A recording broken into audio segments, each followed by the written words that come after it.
Hello, my name is Markos Moulitsas. Welcome to Daily Coast's The Brief. This is our weekly show about politics, and it co-hosts me and Kerry Eleveld. There she is. She is a senior political writer at Daily Coast. Today we have with us Ilyse Hogue. She is the president of NARAL Pro-Choice America. We'll be pulling in clips from an interview we previously recorded with her earlier this week. But before that, we're going to start talking about everything, right, Kerry? Like 50 years of politics condensed into this sort of vortex black hole of the first few days of October. What is even happening? I mean, honestly, Donald Trump managing to get the coronavirus, which was like only a matter of when, not if, right? Because he was what took so long? Yeah, right. It took so long because it was so reckless. And now he's like managed to like bring the entire US government down, with the exception of, Republicans refuse to sort of come clean. Mitch McConnell won't say whether or not he's been tested and where's the, what the testing says. And, suddenly Attorney General Barr is quarantining out of the blue, but hasn't said anything about a positive diagnosis. But in the meantime, we've got at least three senators who have tested positive. We have another handful of them, it seems, quarantining at this point. We've got the chairman of the Joint Chiefs of Staff, along with other people in the, top command structure of the military, that are quarantining because, one of Trump's personal aides, who's active duty military, tested positive. It seems there's potentially a link there. And then on top of that, you've got the White House, which is like a ghost town. All of Trump's top aides, Kellyanne Conway and, Bill Stepien, the campaign manager, and, Rudy Giuliani's taking tests. But you have all these positives. I mean, this is just bizarre. And Trump has almost single-handedly managed to like bring down the US government. That typhoid Trump, right? It's funny. All that has happened, and we basically forgot about his taxes. That was a week ago. A week ago. You mean that story from yesteryear? Right. We found out that Melania Trump not only basically said, fuck the kids, fuck those children, but even worse for American politics, fuck Christmas. Right. That story sort of kind of got lost in the hubbub. Melania and Trump's war on Christmas. Right. And so I think there's even more stuff that I can't remember, because how can we? How can we? Except that this does, there was this brief moment of hope for Republican operatives where they're like, oh, maybe there'll be some goodwill towards Trump because he's tested positive, and he'll show empathy. Right, he'll become a sympathetic character, and he'll come out of this a little humbled, saying, humbled, because that's Trump. Humbled. Trumpled. So, but he'll come out of this and he'll say something reasonable, like, oh, this is just a reminder that COVID's still with us. We need to be careful and wear masks and protect each other from this disease. It was really tough, and I'm glad to be where I am with it. But no, none of that. So he took a moment where he could have really, out of this, his personal, interaction and battle with this disease, he could have used that to try and turn the corner on this. But instead, he just came out and threw all of that away. And let me tell you something. The suburban women, and particularly the white suburban women, right? Because the black suburban women and don't vote for Trump. African American women. They've been good for always. They don't. African American women up and down the board don't vote for Trump ever. So I'm not leaving them out. I'm just saying they're not voting for Trump. But these white suburban women who Trump really needs to woo back to the fold, they are not real excited. I can just guarantee you. And some of this is starting to bear out in the polling already. I think. I mean, you know, you and I, we're looking at different polls here, but they are not going to be excited about this. Don't let the virus dominate you sort of, you know, mentality. They know that they're not going to get airlifted to Walter Reed. Right. They know that they're not going to have access to some experimental drug, whether or not they would even want to take it. They know that they don't have 20 to 30 medical staff members running around their house all the time to take care of them. You know, they know that that the studies on this and how it affects kids are still sort of developing and inconclusive, and some kids develop severe problems, and we're not sure about the long-term impact. So if anyone thought that he was going to come out of this with a hint of sobriety that might sort of give him a chance with these, you know, pretty highly informed voters, that's not happening. That's not happening. So I was just sort of thinking big picture, even stepping back from the immediate moments of this insane week and a half that we're still living through, right? This is not over by any stretch of the imagination. And you go back to the beginning of the year, and it seems to me that the Republican goals were pretty clear at the time, and I think they were pretty confident, right? They needed to win re-election. They wanted Trump to win re-election. They needed to hold the Senate, and it's a map that should actually favor the Republicans. Most, if just one of the battlegrounds right now is a blue state, and so this was a very tough map for no, two of them were blue states. Very tough map for Democrats, and Republicans had a 3-seat sort of buffer in addition to the Alabama Senate seat, which everybody sort of has assumed from day one that they were going to reclaim in 2020, right? So they had some breathing room. So I think they were pretty confident that Trump would win re-election. I don't know why, but they were very confident. They were definitely confident they would hold the Senate. And then, so, you know, this opportunity arose late in this political season to cement the conservative majority on the Supreme Court. So it is currently 5-3, and they are doing everything they can, right, to rush this replacement so they can have a 6-3 conservative majority in the court. And suddenly, because of the coronavirus, I think all of that is in doubt.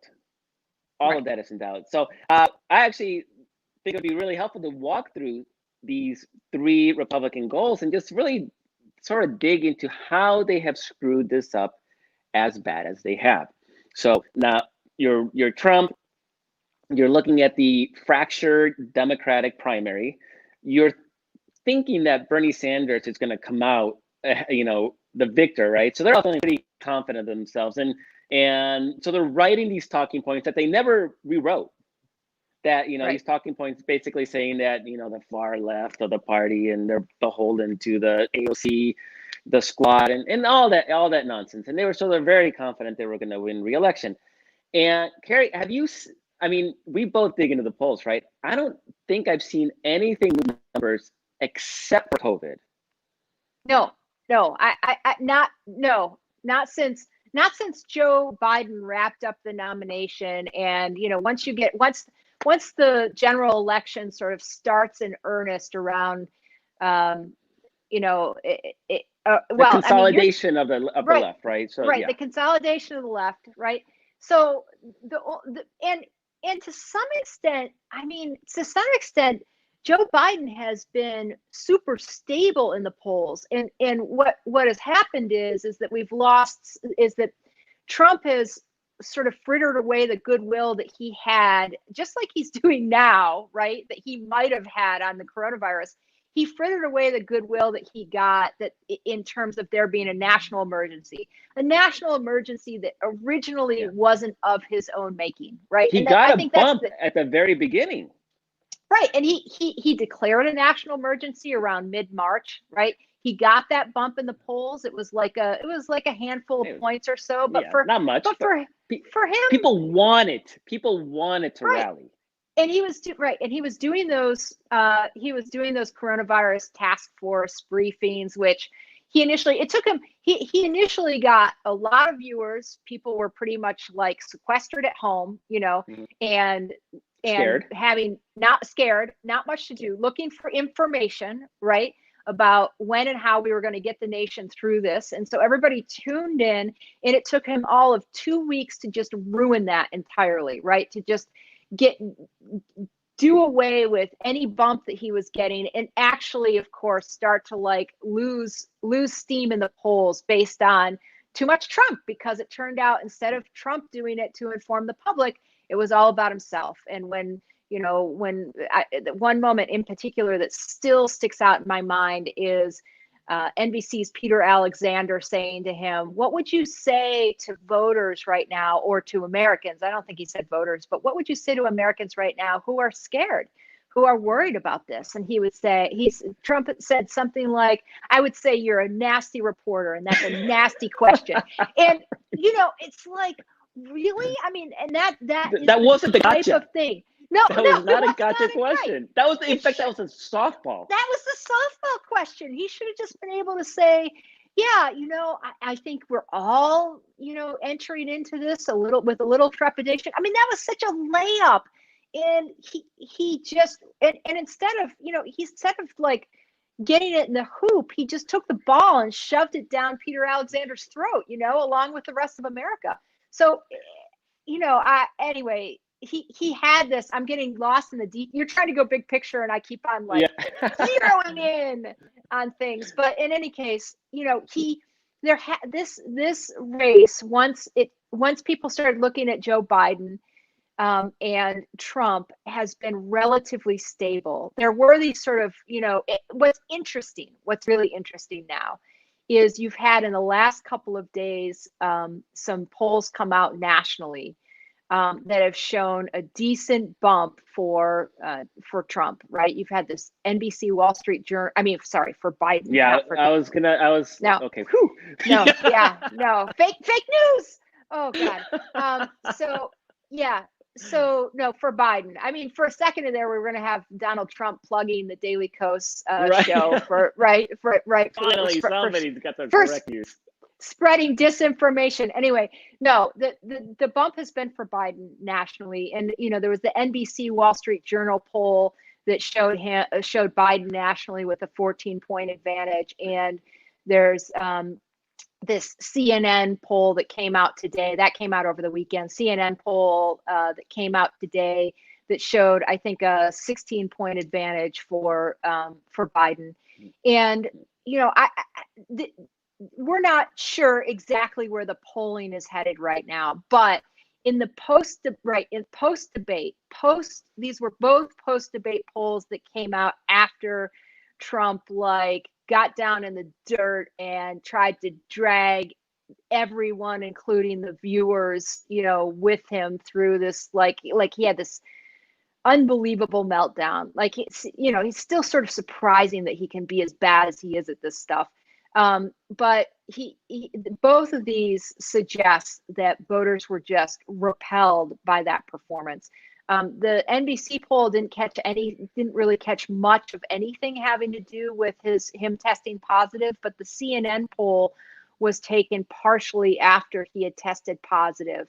And so we're not sure how that's going to play out yet, but it does seem that if there's anything happening right now, it's good news for Joe Biden. And I feel like I don't want to speak for you. I'd love to hear your reaction to this, but I feel like what I'm starting to see is a complete disconnect between Donald Trump, who is living in his own world, and the American voters, right? So Donald Trump doing something like staging this, I'm leaving the Walter Reed Medical Center and I'm going to come back and go up this flight of stairs and rip off my mask and declare, "Don't let the virus dominate you," all the while, getting up the flight of stairs and sort of huffing and puffing and gasping for breath. Suppressing a cough. he did not look well. I mean, anyone who was watching that objectively, he did not look well. So he didn't, I don't think, he thinks he projected strength, right? Yeah. I don't think he projected strength. I think he projected desperation. And I think what you're seeing is a true 60% of voters watching what Trump has done, his handling of his positive test, the way it is affecting the government and the White House, and saying this guy, along with that debate I saw last Tuesday, is off his rocker. And he is so out of touch with where the rest of America is. It's just doing him in. And I feel like I'm seeing this, whatever few percentages there were left to maybe go one way or the other. This is just cementing it. This is just cementing it away from Trump and toward Biden. That's what I feel like I'm seeing. I'm not sure. We haven't had a chance to discuss this really. Yeah. So Tim Alberta today in the Politico, smart political writer, wrote this piece where he's basically saying it looks like Trump is going to lose. He's way out on a limb there. But I know for a lot of these political observers, it's really difficult, particularly since everybody's so burned from 2016, right?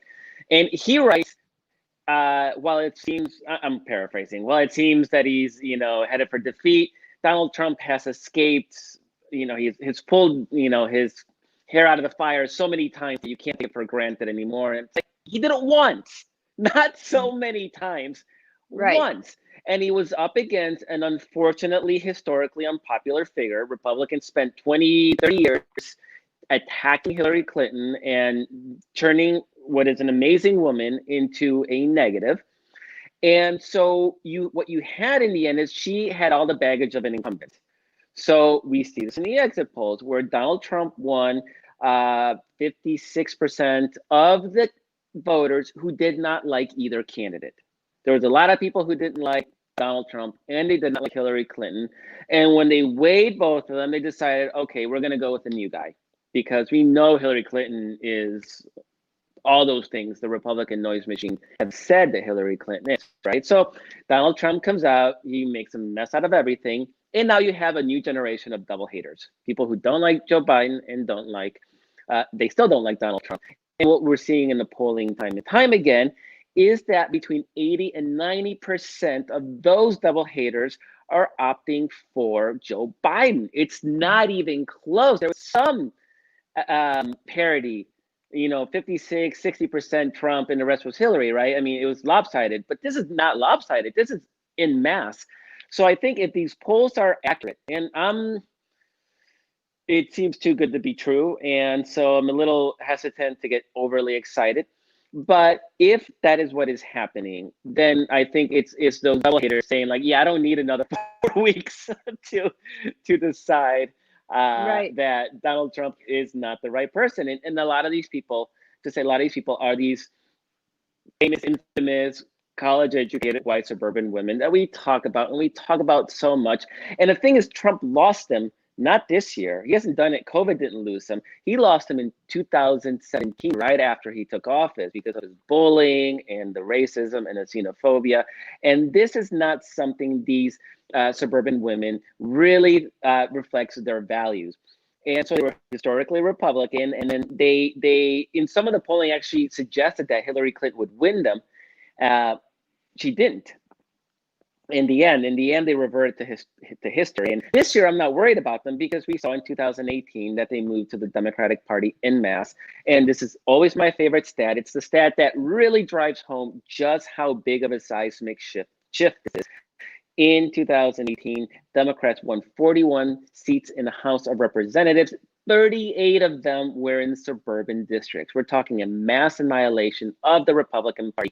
And when I said earlier that the Republicans had those three goals, right, the Supreme Court, the Senate, and the presidency, I didn't mention the House because that systematic ass whooping in those suburban, formerly Republican districts was so overwhelming and so complete and so persistent that not even Republicans were pretending that they had a chance of winning back the House this year. So everything you see this year is sort of like, is Trump doing anything to win back these college-educated white suburban women, right?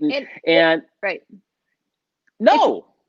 No, he's not. He's not constitutionally capable of that is the problem. And, you know, this weekend with the whole turn with the coronavirus is just another case in point why it's impossible for him to, you know, pivot, the pivot that was coming, right? So that pivot's never happening. And, you know, anyone who was even remotely paying attention to who Donald Trump is knew that that pivot wasn't going to come. But I think it's just worth mentioning too, since I talked about national polls, that all of the state level polls that have come out in the last few days too have all been super positive for Joe Biden. I mean, I think we had a New York Times Siena poll that was +7 Biden in Pennsylvania. It was one. I think we just saw one at +12. I mean, it's plus that was Monmouth, and we had a Florida poll from New York Times Siena that was +5 in Florida. You know, I mean, if Florida goes for Biden, like it's basically over. Now, but then all this never count on Florida though. No, I never count on Florida. No, it's a heartbreaker. But we got so many other targets at this point. Florida's sort of the bonus, the cherry on top. I just feel like without getting like too sort of micro on all these different polls, I just wanted to, I think it's worth mentioning because people felt really burned right in 2016 that there's a lot more statewide polling now too by very reputable pollsters. Yeah. And so there's good data coming at the state level that suggests that this is that Biden is really in as strong as a position as one might think. And I've gotten to the point where I've started to worry less about whether Biden has the support and the voters to win the vote. And I'm starting to worry more about whether this systematic effort by Republicans at every level to attack votes at the state level and the county level even, and suppress votes and, make it very difficult for mail-in votes that for some reason aren't exactly accurate. They don't have the signature or they weren't included in the, in the privacy envelope or whatever the case may be. I've started to worry more about that than actually whether Biden has the support and momentum and energy at this point to win. I think he, in my book, very clearly does and is looking very, very good, even in terms of the Electoral College for having, for wrapping this up and winning. And my worry is less about whether or not the enough American voters support him and more about, I'm just looking at this list, efforts by, we have standing lawsuits in Arizona and Michigan and North Carolina and Texas and Wisconsin, and there's the post office, et cetera. And I actually can't even keep all the details in my head about which lawsuits are doing what, but that seems more worrisome to me personally. So both of us wrote this weekend very similar pieces as Donald Trump was went to the hospital about how it sort of undermined almost the entire premise of his campaign. He wrote that it shattered or it punctured his aura of invincibility, right? That he's this macho man who's just, and look at Biden with his big ass mask. What a weak non-man he is, right? And right. And also just to like take all emphasis off of the coronavirus, right? I mean, just to, his whole shtick was, we're going to take emphasis off the coronavirus. It's behind us. Don't worry about it. Yeah. And, and Biden's weak and we're invincible. And then all of a sudden, it's coronavirus big. And also he's lifted to the hospital, not Biden. So sorry, go ahead. Right, exactly. And the reason he can't pivot and the reason he's never been able to pivot is because he is more concerned about what his deplorable 30% base thinks, right? And this is the crowd that, these are the incels, the Proud Boys, the domestic terrorists, the racists. And they're all the spike, right? They all want their strong man, their strong daddy. Like these are the people that were drooling after Putin because Putin is such a manly man, strong man, right? And this is what Trump has modeled himself after. And so you suddenly, he's in a hospital, right? And you're thinking, okay, there's nothing worse to the Donald Trump sort of aura of invincibility. I like how you put it that way, that he was the strong one, he was the vigorous one, he wasn't, and obviously we look at him, we're like, oh my God, if we're gonna have the battle of senility, right, the battle. But this has been his approach, and this punctured it. And so from Friday on, I was writing that this is not just a threat it's not a threat to Trump. He's going to lose, and he can't pivot and show empathy and caring and humility, because it would utterly undermine the entire premise that makes him popular with that 30% deplorable base. So he can't even. He doesn't want to go after those suburban women because he doesn't want to do the things that would cost him support with his core base. And you knew everything he did, including leaving the hospital early, and that Covida moment, as somebody on TV called it, the Covida moment. I think that was Jim Acosta, CNN, to give him credit. I think that's who it was, but yeah, you're right. Was all of it is predicated on, look how strong I am. And if you see the right-wing reactions, like he beat COVID in 3 days, right? It's look what a strong man he is. And there's a very real chance, I would almost say there's a probability that he'll be back in the hospital within a week, or he'll collapse at a rally, or something will happen that will just utterly shatter. And this is not a danger to Trump. He's going to lose. Trump is going to lose. It's not a danger to Trump. What it's a danger to is the rest of the Republican Party, because they're hanging on by a thread in places like Kansas, in Montana, in Alaska, in South Carolina. And if those Republicans, Trump supporters, Texas, if those Trump Republicans decide that they're not going to turn out because their hero is actually weak and wheezing and hanging on for life in a hospital bed, then that is the utter collapse of the Republican Party. It's not going to be people changing their minds. There may be, there will be some movement in the polling. I think those undecideds likely going to fall towards Biden in the end. But do Trump's core base turn out? And I think this is a good segue to the Senate, because it absolutely, they're already, why is South Carolina competitive? This is a state that Trump won by what, 12, 15 points last time? I think yes. I think, well, first of all, if you look at any of the numbers right now in any of these statewide polls, Democrats are doing, even though Trump is still technically winning South Carolina, depending on which poll you look at, by 6, 7, 8 points. Some of them have them closer, right? But someone like Lindsey Graham is actually, I think, a weak incumbent.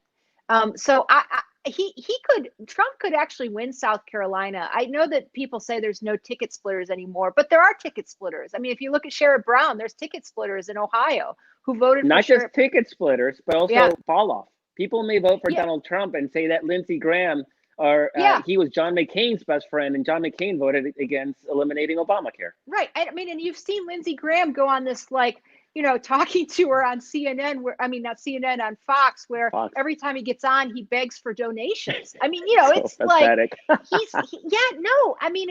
course, there's been this outpouring of donations where, the Democratic challengers are almost all in much better stead at this point than the Republican incumbents.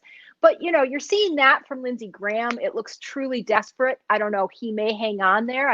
Who's to say? But the point is South Carolina. He should hang on. He should hang on, and he but might he shouldn't not. be. Yeah, but it shouldn't be competitive. The other thing I saw today, which was really interesting, was John Cornyn in Texas. Now, talk about the most milquetoasty guy, ever. Even in Texas, he has kind of low name recognition because he's not Ted Cruz, right? And so people are really not. He doesn't have a very high favorability rating. He doesn't have very strong name recognition, right? And John Cornyn, who was the number 2 in the Senate, the number 2 senator in the GOP caucus last Congress, right? He is while the vast majority of Republicans are keeping their head low and either saying stupid stuff or trying to just avoid saying anything about Trump's implosion over the past week, John Cornyn was telling the Houston Chronicle editorial board in the past couple days, hey, I think that Donald Trump and his, eagerness to get past COVID kind of got out over his skis, and quote unquote got out over his skis, and then said something along the lines of, and I can't remember the exact quote, but it's pretty close. He said something along the lines of, this should be a reminder to all of us. What's happened to Trump should be a reminder to all of us that this hasn't gone away yet, and we need to be careful, and that type of thing. So that's that quote, that moderation from John Cornyn suggests to me that he's actually truly worried about winning the very suburban white women that we're talking about. He's actually worried about losing that crowd and having Trump steal it from under him, and just him being associated with the Trump.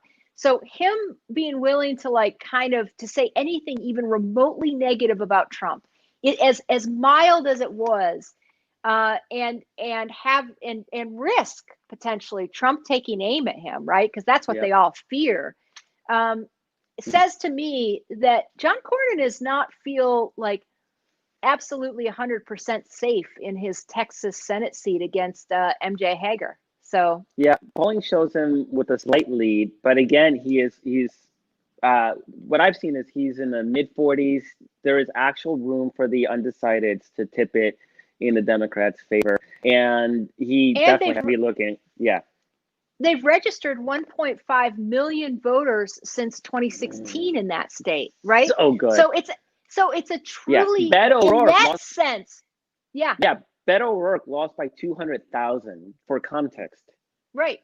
So in that, when you think about demographic change, and that's what's happening in these Sunbelt states that are suddenly potentially, in play for Democrats, 1.5 million new voters is a total wild card, so who knows? And clearly John Cornyn's seen something in his polling that he's needing to create a little bit of separation from Trump and try to sound reasonable when Trump's just, just throwing it all away. So the big picture is that Democrats need to win 3 seats, net 3 seats, plus the presidency to have the tiebreaker in a 50-50 Democratic Senate. They are likely to lose the Alabama race. That was a special election victory against a literal child molester, Roy Moore. So that means that Democrats need to pick up 4. Right now, they're looking really solid in Arizona, Colorado, Maine, and North Carolina. Those are, I would say, lean Democratic seats. Now you're also looking pretty good, or tied, or maybe slightly behind. So let's call them toss-up states in Montana, in Iowa, 2 Senate seats in Georgia, and I think those 4 seats are sort of in that middle tier. And then you have sort of these reach seats. These are if everything goes well and if Trump utterly collapses and Democratic turnout is what we hope it to be, then you're looking at potential pickups in places like Kansas and Texas. So there's a possibility. I think we're looking pretty good at having, and maybe a 50, South Carolina. Oh, how can I forget? South Carolina is that one of those. Sorry, well, states. The reason you forget is because there's so many. There's so many possibilities. I think I listed like 10 states, and only 2 of those were in blue states, Colorado and Maine. And we lost part of Maine because one of those electoral votes went to Donald Trump. So I think we're looking pretty good at 50-50 Senate, but 50-50 Senate would be better than being in the minority, but it would be problematic because it would empower sort of these conservative Democrats like Joe Manchin of West Virginia and Kristen Sinema of Arizona to create trouble, right? Just to be a swing vote and be pains in the butt. So we really want to get to about 53 to 55 seats. And this is where winning these tight seats in some of these reach states can really make a difference for things like Supreme Court expansion, eliminating the filibuster, statehood for DC and Puerto Rico. So I always see these people who are like, don't talk about Joe Biden winning because I don't want people to be apathetic or just tune out because they think we got this in the bag, right? This fear of complacency. And I think, like, why pretend that Joe Biden is losing and he's not? When we actually have seats that we're losing by a smidgen. If you really need to be motivated by that, then take a look at those Senate races in places like South Carolina and Kansas, because we haven't won the election to the extent that we can unless we maximize every opportunity. And there's even one more wrinkle, and that is if we win the special election in Arizona, and it's a much more difficult task because we have to get 50%, but if we can do it in Georgia, those Democrats would be seated immediately. And if we can delay the Supreme Court into the filling the seat till the lame duck, those two seats would be enough for us to block it. And so we're going to talk about the Supreme Court. I actually spent some time with Ilyse Hogue. She's the president of NARAL Pro-Choice America last week. I think I talked to her before COVID. And we had so much to talk about that. Oh, the debate, Kerry, that's what I forgot to talk about. The debate was that was in that sort of the week and a half of crazy that we've had. But we talk about the Supreme Court because obviously NARAL is their primary mission is to protect the woman's right to choose reproductive rights, and so the Supreme Court looms massive in that. So the full interview is at the Daily Kos YouTube channel, which I hope you are following, that you are subscribing to it. The first we're going to pull in some clips, and one of the questions that I had for her is this battle worth fighting right now? Can we actually defeat this, or are we just tilting at windmills and fighting a losing battle? So let's go to that first clip. Can we win this battle in the Senate today? So, one of the strategies they employ is coming out as a unified front and saying we have the votes, because their subtext to that is don't even bother, because they know if we disengage that they have a clear runway and a clear pathway. I see the first two prongs that you laid out, and I think that's a perfect structure for the fight, to be completely intertwined, right? We have to drive up the political price of ramming through this confirmation. The people do not want it. The vast majority of Americans believe they should pick the president, and the president should pick the nominee. And by doing so, making some of those senators who came out quick, think about what that means for them in 2020 and 2022, by the way. And let's be clear, by the schedule they put out, they would be taking this vote days before the election, after people have already started to vote. So any glitch in their plan, any one of their senators peeling away, kicks this into lame duck session, and we can win the election and have more control. So we have to fight like it's winnable and drive up the political price in the process. So, Kerry, one of the things that's funny, she talks about anything that happens that could delay the schedule. Anything else! And that was, I think we recorded that on Ribbit through the halls of Congress. Thursday, one day later. One day later. And we have a possibility that Republicans may have trouble getting the numbers that they need. The margins are very tight, right? We already have two defections on the Republican side. We have Susan Collins in Maine and Lisa Murkowski of Alaska, who may very well switch parties after the election, given where she is and how much Republicans in Alaska hate her. Whole different story. But it's funny, right? I mean, she's right. The margins are so tight that there's so many ways to derail this, and we're seeing this happen in real time. Right.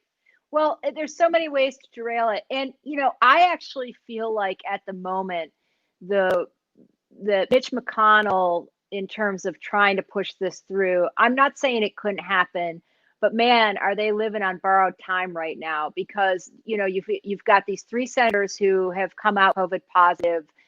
Mike Lee of Utah, GOP senators, Mike Lee of Utah, Ron Johnson of Wisconsin, and Tom Tillis of North Carolina. And of course, Tillis and Lee are both on the Senate Judiciary Committee. Now, technically, McConnell could put this on the floor without it even going through the Judiciary Committee. But at the moment, supposedly, Lindsey Graham has scheduled the first hearing on this within the Judiciary Committee on October 12th, Monday, October 12th. Well, that doesn't even leave enough time for these guys to properly, Tillis and Lee, to really properly isolate. They're not just quarantining. It's not just the 14. I mean, they're supposed to be symptom free for a certain amount of time. This is just 10 or 11 days for each of them since they announced they were positive or they got a positive test back. So, whether or not these guys, we haven't gotten any progress reports, right? There's this veil of secrecy happening on the Republican side. The White House isn't saying when Trump was last negative. It seems really clear at this point that they knew before he announced it that he was either symptomatic or potentially even positive before they announced it on that, he announced it in that Friday 1 a.m. tweet, right? Yep. So, but also, you've got Mitch McConnell who won't say whether what the status of his testing is, which seems really suspicious to me. Weird. Very weird. And then you've got these 3 positive tests. You've got a couple of other people. Ben Sasse is one of them. He's on the Judiciary Committee. He's quarantining at the moment, right? Ben Sasse of Nebraska.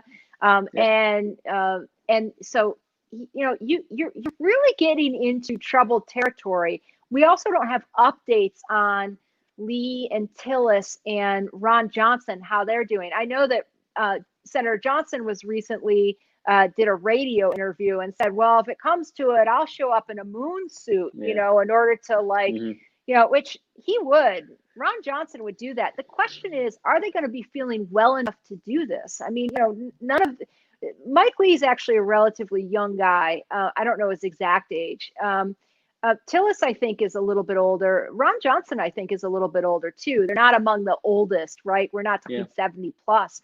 But these guys, who's to say how this is going to affect them? So I think they are Mitch McConnell is on a razor's edge right now in terms of having the time and the people.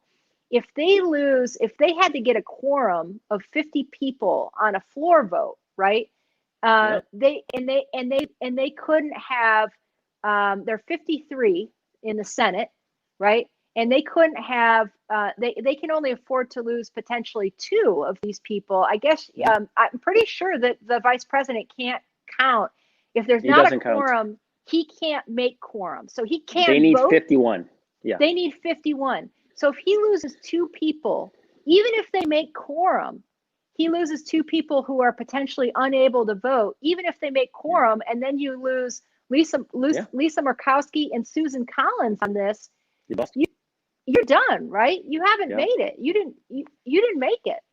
So and it's important to note, as Ilyse said, that McConnell is claiming he has all the votes, he has everything. He did this with the Affordable Care Act vote, where he was looking to eliminate Obamacare. The entire time, McConnell claimed he had the votes. He wasn't worried. It was all good. It was all fait accompli.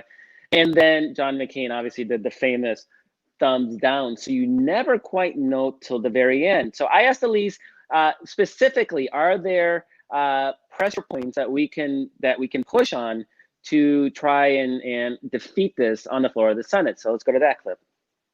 Well, I think the obvious ones, the ones who are going to pay the most immediate price being Cory Gardner in Colorado, obviously, Martha McSally in Arizona. But Lindsey Graham, are you kidding me? I mean, Jamie Harrison is going to win that state, and Lindsey Graham can pay a terrible price. Now, is he going to flip? He might not. He's the chair of the Judiciary Committee, but they've got to feel the pain at home. And the other thing I will say is that this move of McConnell and Trump to ram this nomination through over the protests of the American people have put even more states in play, right? Mike Espy Yes. in Mississippi made more in the first 48 hours after RBG passed than Cindy Hyde-Smith, the incumbent in Mississippi, had made in all of Q2.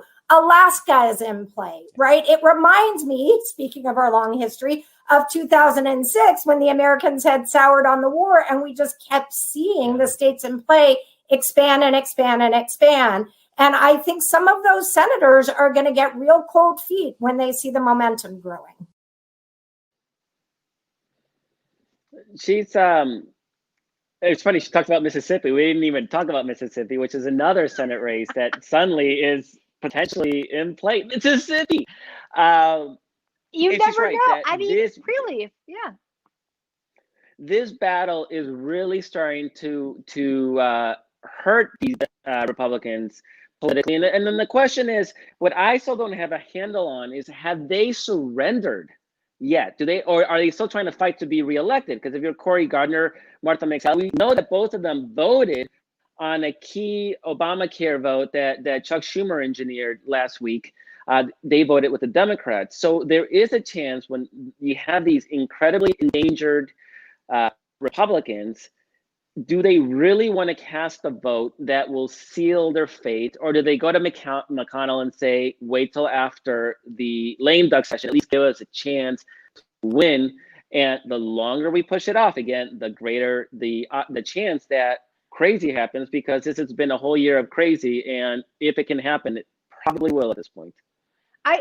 I honestly think that's a good point that you brought up about those votes on the Affordable Care Act, right? To the Schumer bill, right? And that we got McSally, that GOP Senator McSally of Arizona and GOP Senator Gardner of Colorado to go with Democrats on that. That suggests that there still is some level of self-interest left within that caucus. And you know, neither one of those people, those senators, are particularly close in their race, but it's almost too bad. It's almost too bad, right? Almost, but not quite.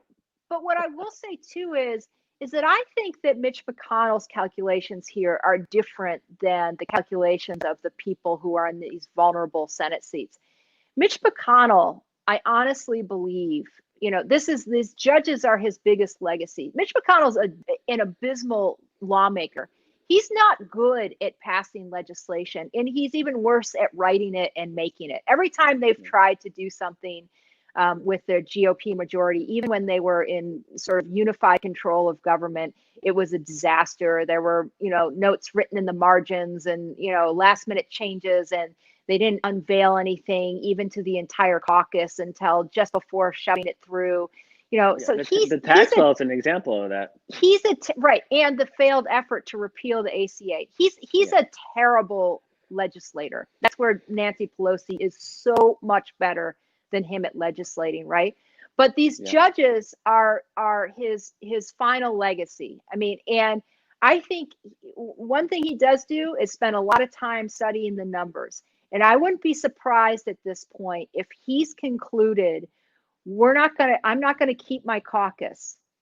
And at that point, I think McConnell is an every, you know, person for themselves type of person. And his legacy is pushing through the judges and cementing a conservative supermajority on court, which, by the way, can be undone, right? We can fix that, right? That's the next clip, and I think. That's a great segue into the next clip, because let me just say this. Let me just finish this one thing, is that he may very well do everything in his power to push this vote through, even if it jeopardizes some of the people that are in his caucus, because this is his legacy. And I think he may look at the numbers and know that this is kind of his last gasp to try and cement that supermajority, you know, what I'm calling a supermajority. I don't think that's a real term for the Supreme Court. But anyway, go ahead.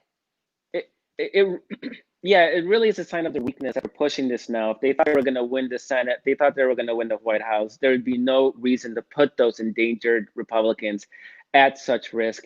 Instead, they're pushing through in a way that sort of betrays their panic at their coming political irrelevance. And the 2022 Senate map is incredibly friendly to the Democrats. It's all in Republican territory in states that are pretty good for us. So they see sort of the writing on the wall. Now, my math is what I don't understand is why aren't Democrats saying, if you push this through, we're going to expand the court. Now, you may, worst case scenario, you guys lose. You have a 5-4 conservative majority next year. But if you make it 6-3 this year, we're just going to expand to 13 seats, and there's nothing constitutionally blocking Democrats from doing it. In fact, all it takes is a law. It's simple law to change the complexion of the Supreme Court. So I asked Ilyse because Ilyse is she's on the DNC party committee. She's a platform committee member. She obviously, as head of NARAL, she's constantly interacting with top Democrats and talking strategy. So I asked her, why aren't Democrats being more aggressive in threatening court expansion? So here's the last clip. So let's be really clear. The GOP, we've talked about their 40-year strategy. Their 40-year strategy was to move what they knew to be an agenda that did not enjoy popular opinion. Absolutely true on abortion rights, true on lots of these other things too. So what do? 3 things. They capture the courts, which has been going on for quite a long time. No question, ramming through this nomination is endgame for them. They suppress the vote, which I'm sure you'll have other guests who know more about that than me. And they spread disinformation. We actively take a role in all of those conversations. And we think that accepting the idea that we could win the election, but live with a balanced court for the next 30 or 40 years is not a solution to anything we work for. I'm proud as a Democratic Platform Party Committee member to have filed the language on court reform, the first time it's ever been in the Democratic Party platform. And we absolutely have a conversation about what, as Leader Schumer says, is everything in our toolbox. As for Democrats, I don't know if you saw Ezra Klein's piece this morning in Vox, but I was taken by the fact that Biden actually didn't reject the idea of court reform in the shit show of a debate, as Dana Bash said last night, and left that door open, just as it's in the platform. It is a long overdue conversation, and we are absolutely committed to doing member and voter education about what that means so that we can stiffen the spine of Democrats who do seem a little timid sometimes, not all of them, right? Some of them are out there on it, but need to get more unified in the fact that anything other than a real robust conversation about what that looks like lends us to a GOP agenda for decades, regardless of outcomes of elections. And that is not democratic. So it's interesting. She points out that in that debate, that shit show of a debate, Biden really didn't come out against him. And I always think that Biden may be the biggest impediment to really deep systemic reform of our democracy, just because Biden is who he is. He wants bipartisanship. He wants to work with Republicans. He wants those things. That was a gimme. He could have easily said, no, we're not gonna mess with the court, and he didn't. She has a really strong point there. Even Democrats aren't explicitly coming out in threatening Republicans. Yeah, I think 2 things stick out to me here, and one of them is that Biden worked really hard to get the Affordable Care Act passed. He's really proud of that. That's not just an Obama legacy to him. That's an Obama-Biden legacy to him. Not to mention that it's done millions and millions of people lots of good. 20 million people who didn't have health care insurance before, and over 100 million people who now are able to get health insurance for their be insured for their pre-existing conditions, right? So I think the thing that pushes Biden on something like that, where into territory that I feel like isn't particularly comfortable for him, and isn't something he's not the most aggressive when it comes to we need to push left, right? But I think when you start to look at a Supreme Court that's going to dismantle your legacy, you might really start to think twice about it, right? That's one thing. So but we all know that these oral arguments are coming up the week after the election on this Republican push to once again, another push through the courts to try to dismantle the Affordable Care Act. On top of that, one thing I think Biden is in tune with is trying to bring a majority of the American people along and trying to unify the country. And you simply cannot, as a matter of democratic government, have an entity like the Supreme Court be so extraordinarily out of step with public opinion of Americans as to be illegitimate, as to be viewed as illegitimate when they make big rulings on things, right? And I think this is a concept that Joe Biden is very much in touch with. And so, as Democrats, if universe willing, right, Democrats take the White House and take back the Senate and start to look at how to try to big margins. Right. Try to unify the country and also restore some legitimacy to these institutions like the CDC, like the Centers for Disease Control and Prevention, and the FDA, and the military, and you can go and the Justice Department and the Supreme Court, right? I mean, every American's faith in every one of these governmental institutions needs to be restored. And part of restoring that, a very big part of restoring that, is to make sure that the Supreme Court isn't insanely out of step with a two-thirds majority of the public. So I think that's a place where Democrats can make a very good argument and actually push Joe Biden, and Joe Biden would be able to see the benefits of restoring faith in a obviously what's an incredibly important institution in American public life. So love all that. We're out of time, but I'm going to leave you with a couple of things. The election is, as we tape, about 4 weeks away. In fact, exactly 4 weeks away. Frightening. Do what you need to do to help win this election. There's so many different ways. You can go to dailycoast.com/GOTV to find different ways you can be involved. GOTV, that's for Get Out the Vote.